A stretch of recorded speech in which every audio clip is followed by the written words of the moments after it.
వనస్థలిపురంలో R S brothers mega shopping mall Akkineni Naga Chaitanya మరియు Sobhita గార్లచే September 26న ఘన ప్రారంభం. రంగారెడ్డి జిల్లాలో మరో షాకింగ్ ఘటన.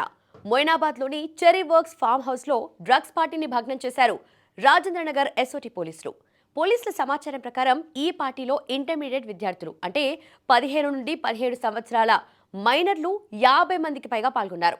డ్రగ్స్, మద్యం, డీజే సౌండ్తో ఉత్సాహంగా జరుగుతున్న ఈ పార్టీపై రాజేంద్రనగర్ ఎస్ఓటీ, మొయినాబాద్ పోలీసులు సంయుక్తంగా దాడి చేసి అడ్డుకున్నారు.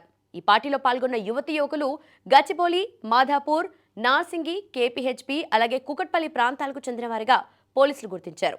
మొత్తం 14 మంది యువతులు అలాగే 35 మంది యువకులు పాల్గొనగా వారిలో 2కి డ్రగ్స్ పాజిటివ్గా నిర్ధారణ అయింది. పర్మిషన్ లేకుండా నిర్వహించిన ఈ పార్టీ నుంచి పోలీసులు 8 మద్యం బాటిల్స్, డీజే సెట్లను సీజ్ చేశారు. పార్టీ నిర్వాహకుడు కిషన్తో పాటు ఇంకా 5గురిపై కేసు నమోదు చేసినట్టుగా సమాచారం.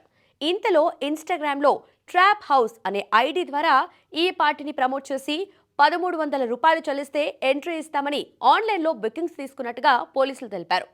ఇంత చిన్న వయసులోనే యువత డ్రగ్స్ వైపు మొగ్గు చూపటం ఆందోళన కలిగిస్తుంది. తల్లిదండ్రులు, విద్యాసంస్థలు మరింత జాగ్రత్తగా ఉండాలన్నది పోలీసుల సూచన. నిజంగా ప్రస్తుతం ఉన్నటువంటి సమాజం దేనికి ప్రయారిటీ ఇస్తుంది?